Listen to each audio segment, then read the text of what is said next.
지난주에 이어서 말씀을 나누겠습니다. 창세기 12장 1절에서 3절입니다. 창세기 12장 1절에서 3절.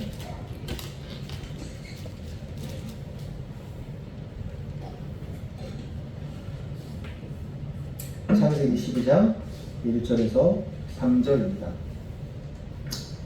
네, 같이 읽죠. 시작. 여호와께서 아브라함에게 이르시되 너는 너의 고향과 친척과 아버지의 집을 떠나 내가 내게 보여줄 땅으로 가라. 내가 너로 큰 민족을 이루고 내게 복을 주어 내 이름을 창대하게 하리니 너는 복이 될지라.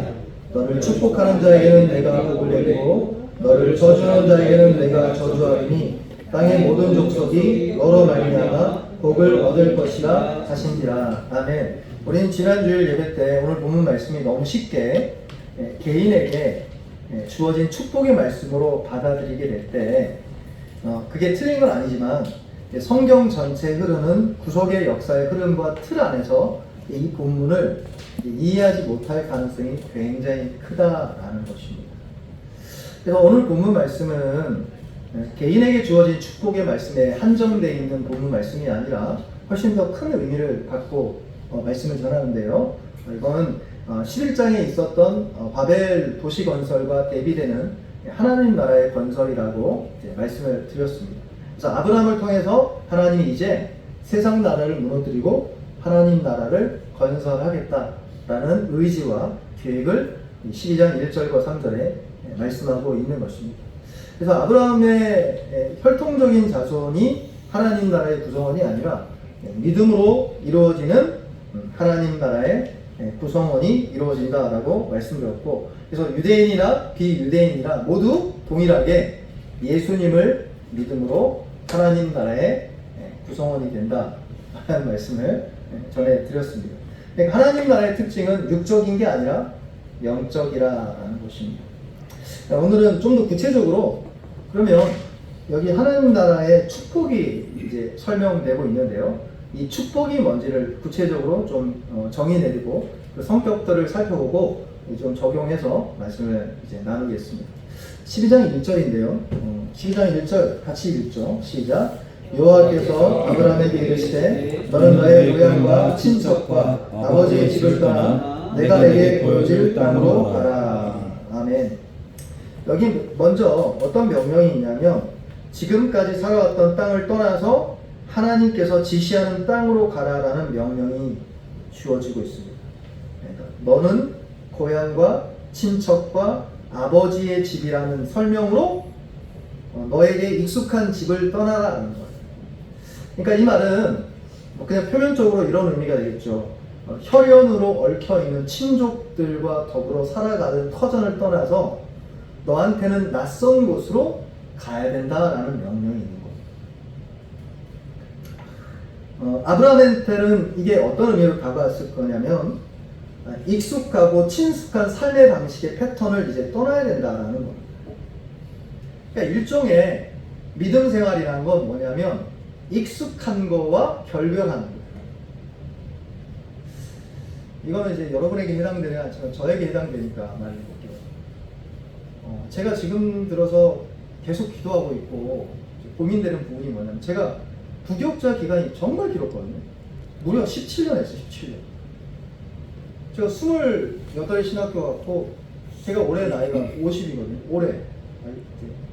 지금 바뀌었나요? 49, 50인데 그러니까 신학교 졸업할 때가 제가 30이었어요. 31살. 거의 20년 가까이 부교육자 생활을 했단 말이에요. 그때는 부교육자 기간이 길면 길수록 훈련 잘 받았으니까 담임 목사 하면 잘하겠구나 생각했어요. 웬걸요? 제가 담임 목사가 됐잖아요. 부교육자 때 했던 거 아무것도 쓸 게 없어요. 그럼 김성신 목사님, 이제 우리 미국 가신 김 목사님도 그 이야기 똑같이 이야기. 예전에 남서울 평촌교회 있을 때 개척하고 초창기 때 통화할 때 김 목사님 저한테 야야 이렇게 경상도 말로 왜 저는 경상도인데 왜 이렇게 어색하죠? 왜 어쨌든 아무것도 할 게 없다는 거예요. 김 목사님은 은사가 여러분 아시는 것처럼 가르치는 은사잖아요. 청년부 때도 똑같았어요. 청년부 담당 목사님보다 설교를 더 잘하셨으니까. 그래, 가르치는데 가르침을 받을 사람이 아무도 없는데 무슨 소용이냐는 거예요. 저도 그렇거든요. 저도 부교육자 때 경험했던 것들이 무슨 의미일까? 제가 왜 이야기를 하시는지 알겠습니다. 목회나 신앙생활 똑같습니다. 여러분이 오늘 기도 많이 하고 오늘 예배에 승리했다고 하더라도 내일의 승리를 장담 못합니다. 그게 독특한 거예요. 그러니까 매일 떠나서 매일 새로운 환경에서 매일 내가 하나님을 만나는 도전과 스펙타클한 어떤 뭐랄까요? 그런 게 매일 현장처럼 펼쳐지는 거예요. 그러니까 익숙한 거랑 그리스도인과 정말 반대되는 게 없어요. 그래서 이제 우리 지난주에 이제 우리 대파 보내셨잖아요. 우리 강성수 선생님 또 대파도 보내셨는데 강성수 선생님 그러시는 설교 때 저는 공감했어요. 본인이 영성으로 끌고 가는 선교 사역하고 깜냥으로 경험으로 그런 해내는 거하고 정말 다르다. 아브라함도 똑같습니다. 아브라함도 친숙한 삶의 패턴들 이제 떠나야 됩니다. 떠나서 이제 내가 내게 지시할 땅으로 가라 라는 말은 낯설고 새로운 삶의 영역으로 옮길 것을 이제 말씀해 주고 있는 것입니다. 이 말은 낯설고 새로운 삶의 방식에서 하나님의 인도하심에 너는 늘 맡기고 의지하고 살아가야 된다. 이런 정의 내려서 믿음으로 살아야 된다라고 말씀해 주고 있는 것입니다. 그럼 믿음으로 사는 그 삶 가운데 하나님이 어떤 축복을 주시겠다라고 약속을 하셨는데 그게 2절 말씀입니다. 2절 같이 읽죠. 시작. 내가 너로 큰 민족을 이루고 내게 복을 주어 내 이름을 창대하게 하리니 너는 복이 될지라. 아멘. 이 문장은 마지막에 보시면 이 문장이 좀 독특합니다. 왜 독특하냐면 복이 2번 나와요. 그래서 복이 의미 없이 중복되는 것처럼 느껴질 수 있습니다. 근데 그런 의미가 아니고 12장 2절 마지막 절에 있는, 그러니까 마지막 하반절에 있는 너는 복이 될지라 라는 거하고 복을 주겠다는 걸 약간 번역이 좀 이상하게 돼 있죠. 복을 주겠다는 거하고 너는 복 자체가 된다라는 건 조금 의미가 좀 다르잖아요. 그러니까 이 말은 어떤 의미냐면 마지막에 있는 너는 복이 된다라는 것을 이 3가지로 설명해 주고 있는 겁니다. 큰 민족을 주겠다, 내게 복을 주겠다, 내 이름을 창대하겠다. 쉽게 말해 내 이름을 위대하게 만들어 주겠다라는 것이 너는 복이 될지라 라는 말을 꾸며주고 있는 겁니다. 그래서 이 개혁 개정이잖아요. 개혁 옛날 번역본에 익숙한 분들은 이 구절이 아실 겁니다. 뭘까요? 너는 복이 될지라가 아니라 너는 복의 근원이 될지라. 사실은 옛날 번역이 더 잘된 번역입니다. 이건 아주 독특한 묘사인데요. 그러니까 하나님께서 아브라함이 주시는 복은 복 자체가 부어져서 이 복이 계속 누군가에게 복을 전달해주는 축복의 그냥 뭐랄까요? 그냥 근원처럼 하나님께서 너를 만들어 주겠다라고 말씀하는 것과 똑같습니다. 하나님 나라는 그 축복이 계속 안에서부터 흘러 넘치는 축복이 이루어진다라고 말씀하는 것이죠. 그래서 12장 3절에 있는 것처럼 너를 축복하는 자에게는 내가 복을 내리고 너를 저주하는 자에게는 내가 저주할 것이다 라고 이제 말씀하고 있는 것이죠. 그래서 하나님 나라는 이를테면 축복이 흘러 넘치는 축복 그 자체라는 뜻입니다. 할렐루야. 여러분과 저에게 이 축복이 주어졌다는 것에 감사하는 저와 여러분 되기를 주님의 이름으로 축복합니다. 그래서 여기 너를 축복하는 자에게는 내가 복을 내리고 너를 저주하는 자에게는 내가 저주한다는 이 선언적인 의미는 단지 당신은 축복의 사람이다 라는 게 아니라 나도 당신의 나라에서 그 축복에 참여하고 싶습니다 라는 믿음의 첫 시작점이라고 제가 이제 말씀을 드렸습니다. 그래서 그것을 사모하는 사람들이 여기 이곳에 와서 하나님 나라의 축복을 지금 나누어 받고 있는 것이죠. 그러면 이제 구체적으로 이 하나님 나라의 축복, 예수 믿으면 복을 받는다는데 그 복이 뭔지를 좀 정의 내리고요. 설명드리고 싶습니다. 2절 다시 한번 읽겠습니다. 제가 읽을게요. 내가 너로 큰 민족을 이루고 내게 복을 주어 내 이름을 창대하게 하리니 너는 복이 될지라. 여기 내가 내게 복을 주겠다라는 말은요, 히브리 말로 바라크라는 단어를 씁니다. 이 동사인데요. 이게 어떤 의미를 담고 있냐면 풍요롭고 결실 있는 삶을 내가 주겠다 이 뜻입니다. 여러분과 저에게도 풍요롭고 결실 있는 삶이 부어지길 축복합니다. 그게 우리에게 주신 복이에요. 근데 이 복이 물론 아브라함에게 주신 복은요, 물질적인 복을 포함합니다. 그거 없는 거 아니에요. 여러분, 예수 믿으면 물질적인 복을 받아요? 안 받나요? 네, 정답이에요. 하나님 주세요. 그렇지만 하나님이 여러분과 저에게 딱 적당한 복을 주기 때문에 받을 수도 있고 안 받을 수도 있고 정답일 수 있겠죠. 근데 이걸 좀 생각해 보려고 합니다. 아브라함에게 주신 복은 분명히 물질적인 복이 맞아요. 아브라함 거부였어요. 근데 여기서 말하는 복은요, 그 범위를 물질에 한정해서 생각할 수 없는 훨씬 더 엄청난 거라는 것을 여러분과 제가 인지하기를 축복합니다. 아멘. 그러기를 바랍니다. 근데 그걸 좀 설명해 주고 싶습니다. 그러니까 이 구절을 이제 주석했던 침례교 신학자였던 존 길이라는 목사님이 계신데요. 대단한 분이죠. 근데 이분이 주석하면서 이렇게 언급한 걸 제가 이제 따서 여러분에게 좀 도움이 될까봐 읽어드릴게요. 하나님은 아브라함에게 현세적인 복만이 아니라 아브라함은 개인적으로 가나안 땅에 대한 분깃이 전혀 없었다는 점에서 주로 영적인 복, 하나님과의 교제라는 복을 주겠다고 약속하신 것이다. 아멘. 왜냐하면 이게 성경 전체를 읽어보면 이게 맞아요. 이걸 좀 여러분과 저에게 좀 설명해 주고 싶습니다. 여러분, 성경 전체에 걸쳐서 인간에게 주어진 심판과 저주의 관점에서 좀 생각해 볼 때요, 저주의 핵심은 가난한 게 아니에요. 저주의 핵심은 내가 죽는다는 것 자체에 있지 않고, 저주의 핵심은 하나님과의 교제가 더 이상은 사람들에게 주어지지 않는다가 성경이 말하는 저주의 핵심입니다. 그걸 생각해 봤을 때 하나님이 이제 아브라함을 통해서 하나님 나라를 건설해서 그 하나님 나라의 축복으로 너를 축복 자체로 부르시는 걸 생각해 봤을 때 성경 전체는 뭘 지향하고 있고 이 복은 뭘 방향을 갖고 있냐면, 이제 더 이상 하나님과 교제하지 못하는 불통의 시대가 아니라, 교제하지 못하는 그 영적인 어둠이 아니라 하나님과 끊임없이 교제할 수 있는 축복의 삶으로 너를 인도하겠다는 메시지인 거예요. 그래서 민수기 6장 한번 찾아보세요. 6장 23절입니다. 창세기, 출애굽기, 레위기, 민수기. 그렇죠? 민수기 6장 찾아보세요. 6장 23절에서 27절입니다. 창세기 6장 23절에서 27절.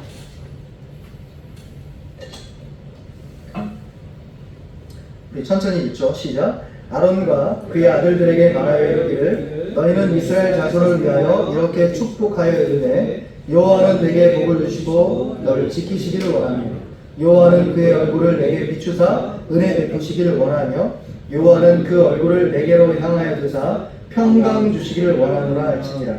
그들은 이같이 내 이름으로 이스라엘 자손에게 축복할지니 내가 그들에게 복을 주리라. 아멘. 이 제사장들이 이스라엘 백성들을 축복하라고 이야기하는데, 여기서 계속 반복되고 이걸 읽어보면 중요한 특징이 나옵니다. 그게 뭐냐면, 여호와는 그의 얼굴을 내게 비추사, 여호와는 그 얼굴을 내게로 향하여 드사 은혜 베푸며 평강 주시기를 원한다. 여호와의 얼굴을 우리에게 비추고 여호와의 얼굴을 우리를 향하여 든다는 걸 뭘 의미할까요? 죄인이 하나님과의 교제가 회복된다는 걸 의미합니다. 그러니까 이스라엘에게 내렸던 축복의 핵심은 뭐냐면, 하나님과의 교제가 드디어 회복하게 되었다라는 것입니다. 그런 측면에서 여러분과 제가 예수를 믿으면 하나님의 자녀가 된다, 이걸 이제 교리적으로 칭이라고 하죠. 그리고 여러분과 제가 하나님의 자녀가 되면 하나님의 자녀다운 삶을 누린다, 이걸 뭐라고 표현합니까? 성화라고 표현합니다. 근데 칭의를 받고 성을 받았다는 것은 목적이 뭐에 있다고 생각하십니까? 내가 하나님의 자녀가 됐다, 천국 간다의 목적이 있는 게 아니라 드디어 하나님하고 내가 잃어버렸던 교제를 회복하게 됐고 하나님하고 지속적인 교제권을 갖게 되고 하나님과의 교제를 회복하게 되었다라는 것을 의미하는 것입니다. 그래서 바울은 아브라함에게 약속된 복을 그리스도 안에서 죄인에게 주어진 이 축복을 이 본문 창세기 12장 9절을 해석하면서 이렇게 언급합니다. 갈라디아서 3장 6절 9절인데요. 제가 읽어드릴게요. 아브라함이 하나님을 믿음에 그것을 그에게 의로 정하셨다 함과 같으니라. 그런즉 믿음으로 말미암는 자들은 아브라함의 자손인 줄 알지어다. 또 하나님이 이방을 믿음으로 말미암아 의로 정하실 것을 성경이 미리 알고 먼저 아브라함에게 복음을 전하되 모든 이방인이 너로 말미암아 복을 받으리라 하였느니라. 그러므로 믿음으로 말미암는 자는 믿음이 있는 아브라함과 함께 복을 받느니라. 3장 14절 이는 그리스도 예수 안에서 아브라함의 복이 이방인에게 미치게 하고 또 우리로 하여금 믿음으로 말미암아 성령의 약속을 받게 하려 함이라. 아멘. 여러분, 칭의교리나 성화교리를 하나님과의 교제의 회복으로라는 관점으로 생각해 본 적이 있나요? 그러면 교리가 딱딱한 관념이 있거나 어떤 법적인 내용이 아니라 실제로는 잃어버렸던 하나님과의 교제권이 회복돼서 하나님과 사귀는 삶이 시작됐다라는 측면에서 하나님의 축복이 하나님 나라의 놀라운 교제권으로 하나님이 부르셨다라는 것을 이해할 수 있을 것입니다. 여기 조금 더 더해서요. 성경이 여기 아까 우리가 읽었던 아브라함을 굉장히 좀 독특한 묘사로 계속 설명합니다. 그게 뭘까요? 이사야 41장 펴보십시오. 하나님의 아브라함에게 주어졌던 복과 하나님 나라의 축복이 뭔지를 오늘 좀 정의 내리고 이거 좀 적용했으면 좋겠습니다. 41장 8절입니다. 41장 8절. 이사야 41장 8절. 네, 감사합니다. 41장 8절. 네. 1016. 네. 이사야 41장 6절. 네, 6절입니다.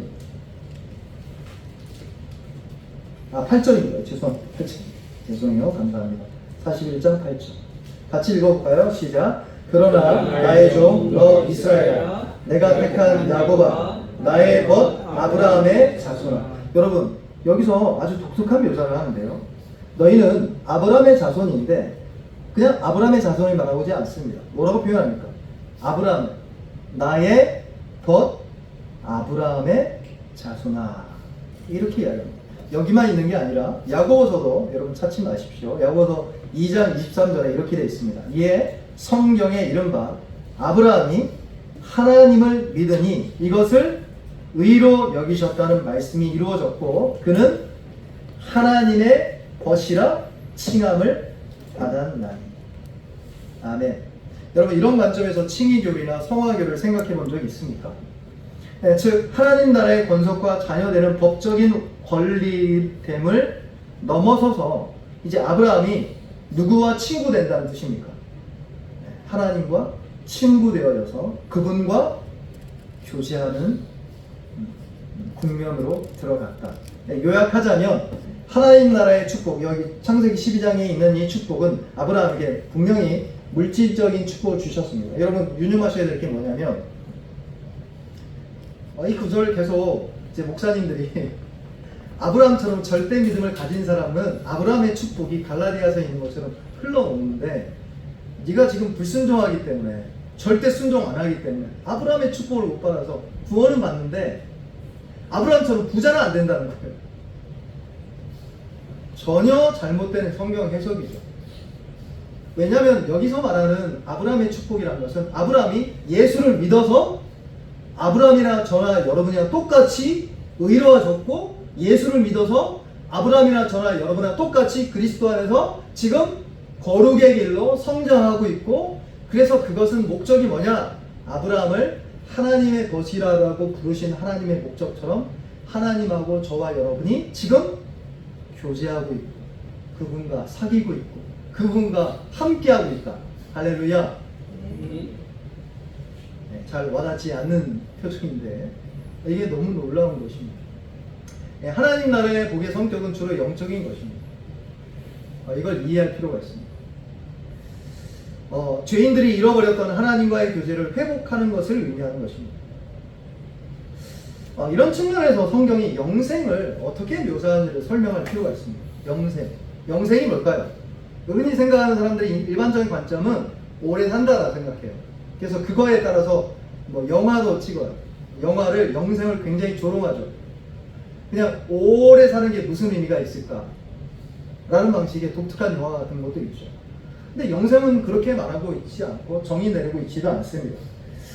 요한복음 17장 3절인데요. 찾을 수 있는 분은 찾으시고 이거는 외울 수 있는 분은 외울 수 있으니까 이 성경 구절 한번 같이 한번 저를 따라 한번 따라해 볼까요? 네, 찾기 힘드니까 저를 따라 해보세요. 영생은 곧 유일하신 참 하나님과 그가 보내신 자 예수 그리스도를 아는 것입니다. 지금 영생을 어떻게 정의 내리고 있습니까? 성경은 어떻게 정의 내리고 오래 산다 이렇게 정의 내리는 게 아니에요. 영생은 아는 것인데 하나님과 그가 보내신 자 예수 그리스도를 안다는 거예요. 여기서 안다는 게 뭘까요? 이게 그냥 구체적으로 인격적 알을 의미합니다. 제가 우리 정수옥 권사님을 아는 거 알죠? 우리 정수옥 권사님 나이, 연세, 얼마 전에 나이스 병원에서 무릎 수술했고 또 주중에 얼마 전에 또 나이스 병원 가서 또 치료 받으시고 나이스 병원 참 좋습니다. 종종 상추도 따다서 저한테 주시고 그래서 제가 맛있게 상추 제가 피부가 좀 좋아진 것 같지 않아요? 상추 먹어가지고 근데 이런 건 알겠죠. 근데 제가 권사님을 인격적으로 아는 정도하고 우리 권사님 아들 성한 형제가 어머니에 대해서 인격적으로 아는 정도가 누가 많을까요? 당연히 성한 형제는 엄마 눈빛만 봐도 알아요. 엄마 표정만 봐도 알아요. 왜죠? 네, 인격적으로 오랜 시간 엄마와 교제했기 때문에 그렇습니다. 여기서 유일하신 하나님과 그가 보내신 자 예수 그리스도를 안다라는 것은 인격적으로 삼위일체 하나님하고 우리가 긴밀해지고 알고 있고 경험하고 있다는 것을 의미합니다. 그러니까 단순하게 하나님에 대해서 뭐 교리가 어떻고 삼위일체가 어떻고 이것저것 아는 걸 의미하는 게 아니라 여기서 아는 알미란 것은 인격적으로 하나님하고 지금 관계를 맺고 있고 교제하고 있다라는 걸 의미합니다. 이걸 대표적으로 나타내주는 하나님과의 교제라는 축복에 대한 대표 인물이 있습니다. 그게 이제 에녹인데요. 여러분 창세기 찾기 쉬우니까요. 창세기 5장 한번 가보십시오. 창세기 5장 24절입니다.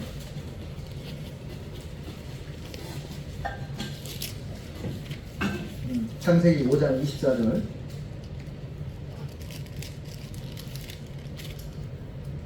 같이 읽죠. 시작. 에녹이 하나님과 동행하더니 하나님이 그를 데려가심으로 세상에 있지 아니하였더라. 아멘. 여기 보시면 하나님과의 동행은 하나님과의 교제를 표현하는 겁니다. 근데 여기서 보시면 천국에 가기 이전에 이미 뭐라고 있어요? 동행은 이미 시작됐다는 거예요. 여기에 방점이 있는 겁니다. 아, 에녹이 열심히 신앙생활했더니 죽음도 안 보고 천국 갔구나. 여기에 초점이 있는 게 아니라 에녹은 이미 천국 가기 이전에 이미 예수를 믿는 그 즉시 뭐가 시작됐다는 거예요? 천국이 시작됐고 하나님 나라가 시작됐고 하나님하고 동행이 시작됐고 하나님하고 교제하고 있고 에녹이 부자인지 가난한지는 성경에 나와 있지 않지만 에녹은 분명히 하나님을 알았고 하나님과 교제했고 기도했고 그분과 걸었고 어디서요? 천국 가서 시작하는 게 아니에요. 지금 여기서 이미 시작했고 거기서는 그것이 유지되고 있고 그게 예상되고 있다가 여기 성경 구절에 없는 함인 겁니다.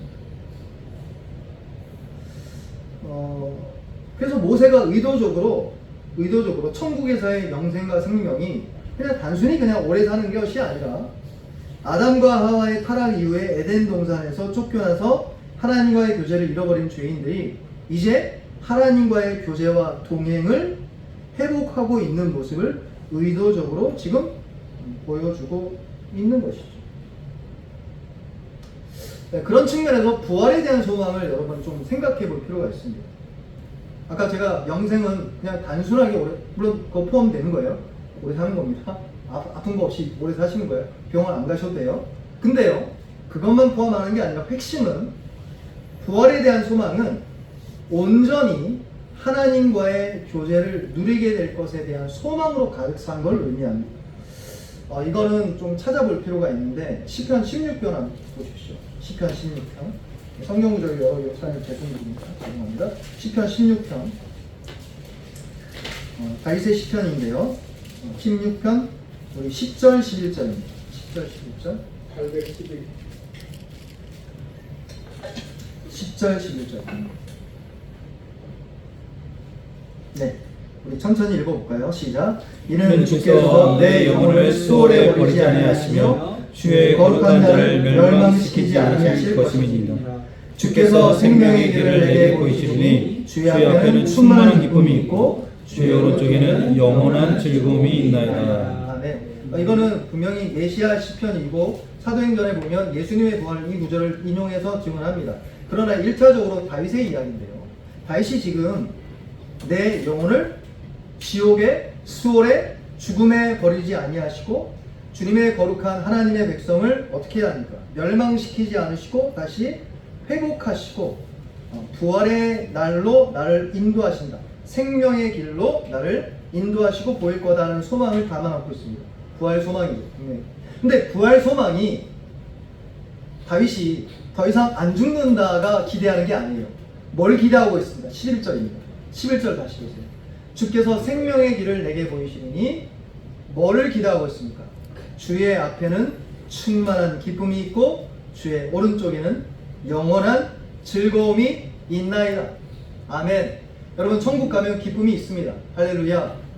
그래서 사람들이 이해 못하는 게 예수 믿으면 무슨 재미로 사냐? 아니요, 재미 좋습니다. 예수 믿으면 참 좋아요. 기쁨이 있고 즐거움이 있죠. 근데 어떤 기쁨과 즐거움을 묘사하고 있냐면 다윗이 뭐라고 합니까? 주목할 부분은 주님 앞에 있는 기쁨이고 주님의 오른쪽에 있는 영원한 즐거움이다 라고 설명함으로 이 기쁨과 즐거움의 원인을 설명하는 겁니다. 이건 쉽게 말해 하나님의 임재를 의미하는 것입니다. 하나님의 임재와 그분 안에서 교제를 나누는 방식을 주의 앞에 주의 오른쪽에라고 설명하는 겁니다. 그러니까 다윗이 부활을 소망하는 진짜 이유는 내가 영원히 산다는 것에 방점이 있는 게 아니라 뭐를 기대하고 있습니까? 주님 앞에 있는 즐거움과 주님의 오른쪽에 있는 거룩한 즐거움으로 내가 가득하게 되는 주님의 임재를 온전히 누릴 것에 대한 기대감으로 다윗이 지금 부활을 소망하고 있다는 것입니다. 저와 여러분과 저에게도 그런 소망이기를 축복합니다. 우리 마지막 한 편만 좀 찾아보세요. 죄송합니다. 시편 73편 찾아보겠습니다. 시편 73편 우리 25절에서 26절입니다. 시편 73편 25절에서 26절입니다.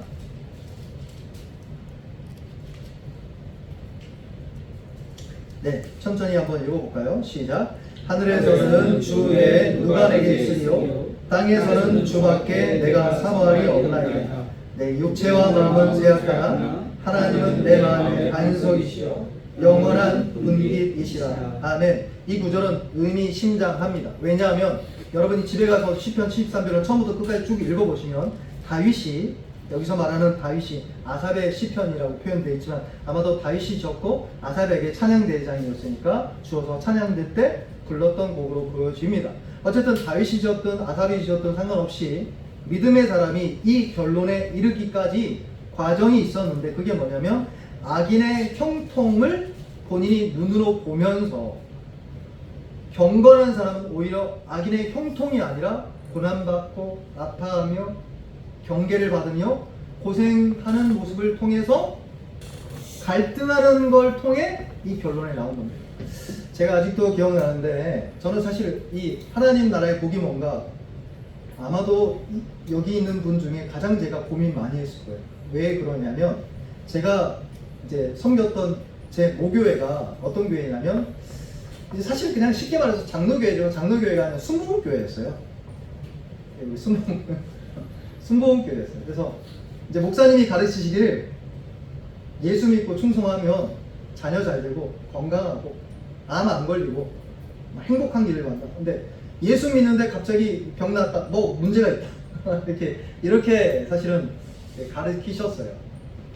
근데 제가 생각해 봤더니 저는 예수 믿고 나서 복 받은 게 별로 생각해 보니까 별로 없어요. 제가 믿음이 없어서 그런지 모르겠지만. 그래서 고민을 참 많이 했어요. 뭐가 복인가? 저도 한때는 예수 믿으면 물질복 가짜다. 순복음은 가짜 교리를 가르친다. 이런 적도 있었어요. 근데 이제 지나와서 이제 알게 됐는데 하나님이 물질의 복도 주세요. 근데 그건 목적이 있다는 거죠. 어떤 목적이 있냐? 하나님과 교제하기를 원하는 의미에서 물질의 복도 주시고 건강의 복도 주시고. 근데 일반적으로 모두에게 물질의 복과 건강의 복을 모두에게 주시냐? 그렇지 않습니다. 여기 13, 13편을 보면 경건한 자가 고난받고 있어요. 근데 현실에서는 누가 잘 되냐면 악한 인간이 잘 되는 거예요. 예수 믿는 사람이 어떻겠어요? 내가 이렇게 기도하는 거 무슨 소용이 있냐? 내가 정직하게 사는 거 무슨 소용이 있냐? 이런 생각 안 들겠어요? 제가 예전에 섬겼던 교회에 이제 양복교회, 차원 양복교회에 전도 왕이 있었어요. 아이들, 이분이 남편이 안 믿는 사람이에요. 이제 아들이 태진이라고 우리 청년부 후배였어요. 제가 한번 이야기한 것 같은데. 근데 그분이 암에 갑자기 걸렸어요. 제가 그분처럼 기도 많이 하고 그분처럼 사랑이 많은 선생님 본 적이 없어요. 그 선생님은 아침에 일찍 일어나, 우리 7시 예배가 있었거든요. 7시 예배 전에 이미 일부 예배 드리고, 그 선생님은 주일학교 아이들을 데리러, 안 믿는 아이들이었어요. 한 14명, 12명, 14명인가?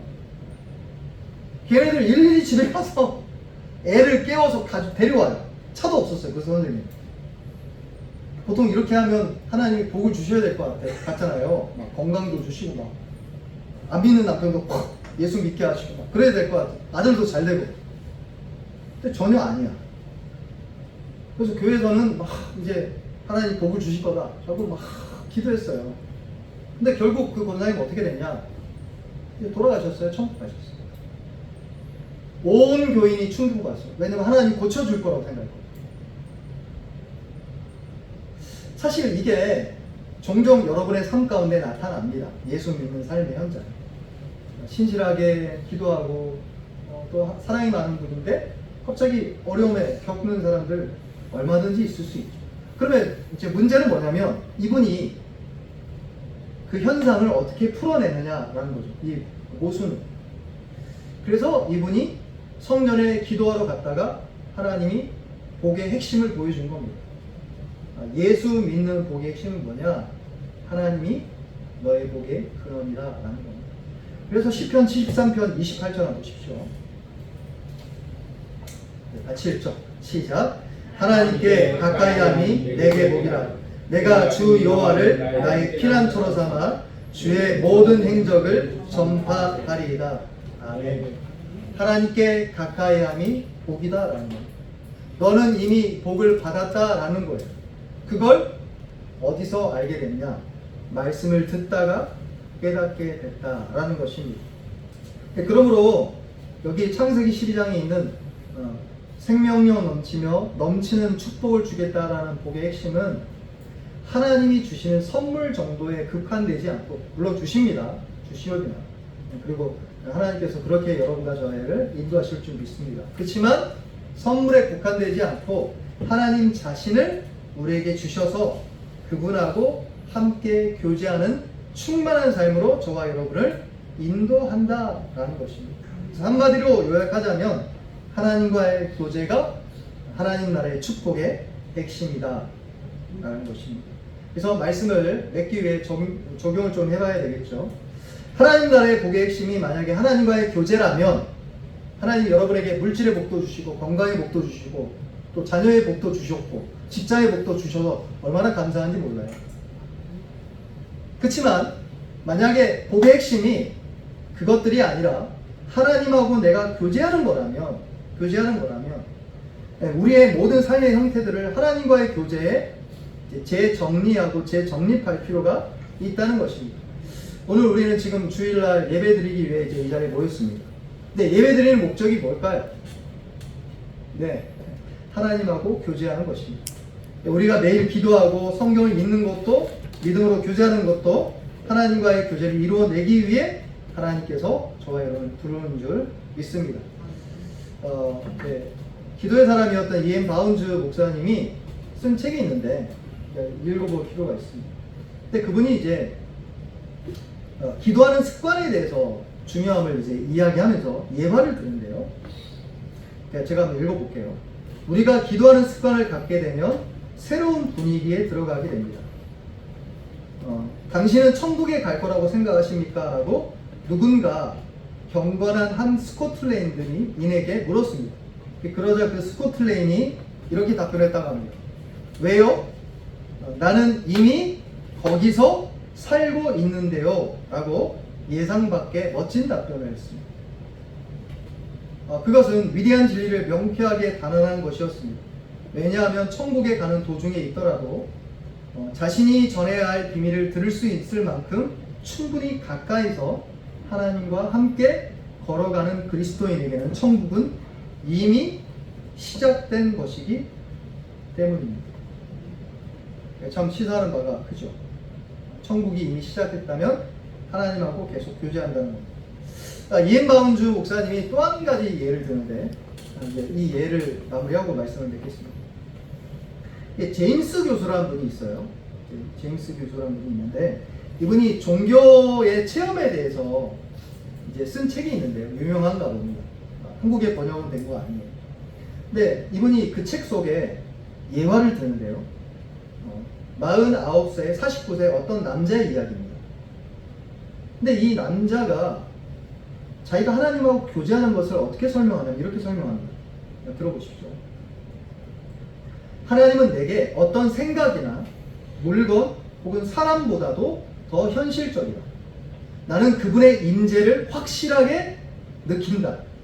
내 몸과 마음에 새겨진 그분의 법과 조화를 이루며 살면 살수록 그만큼 더 확실하게 느낀다. 나는 햇빛 속에서나 빛 속에서나 늘 그분을 느낀다. 그때 내 느낌은 감미롭고 평화롭다고 말할 수 있을 것이다. 나는 기도와 찬양을 할 때 친구에게 말하듯이 한다. 그래서 우리의 교제는 즐겁다. 그는 늘 응답을 해주시며 종종 너무나 분명하게 말씀을 해주셔서 마치 내 귀에 그 억양이 그대로 남아있는 것 같은 때도 있으나 일반적으로는 강한 정신적 감동으로 응답하신다. 대부분 성경 구절로 그분에 대한 새로운 시각과 그분의 나에 대한 사랑 그리고 나의 안전에 대한 배려 등을 밝혀주신다. 그분은 나의 것이고 나는 그분의 것이라는 사실은 결코 나를 떠나지 않는다. 그것은 불변의 기쁨이다. 그것이 없으면 삶은 공허하며 사막이고 물도 없고 인적도 없는 황무지다. 여러분 혹시 이런 느낌을 가진 적 있나요? 만약 있다면 하나님 지금 부르고 계신 거예요. 나하고 교제하자. 여러분 기도하는 목적이 뭘까요? 뭐 내가 기도 몇 시간 했다 이거 뭐 다른 사람한테 자랑하기 위한 아니에요. 그 기도 자체가 목적인 거죠. 지금 아버지와 내가 기도를 하며 그분하고 대화하고 있는 거죠. 말씀에 있는 목적이 뭘까요? 그분하고 그분의 음성을 듣고 그분의 마음을 읽어내는 거죠. 예배하는 목적들, 기도하는 목적들 모든 것들은 한 가지로 요약되는데 하나님과 교제하도록 저와 여러분을 부르고 계신 겁니다. 여러분과 저의 체험이 강하든 체험이 약하든 확실한 것은 하나님은 나의 것이고 나는 그분의 것이라는 사실인 것입니다. 이 하나님 나라의 축복의 영원한 생으로 저와 여러분을 초대하시는 하나님의 음성을 듣고 하나님 나라의 축복인 하나님과의 교제가 회복되어져 충만한 삶 살기를 예수님의 이름으로 축복합니다. 제가 함께 기도하겠습니다.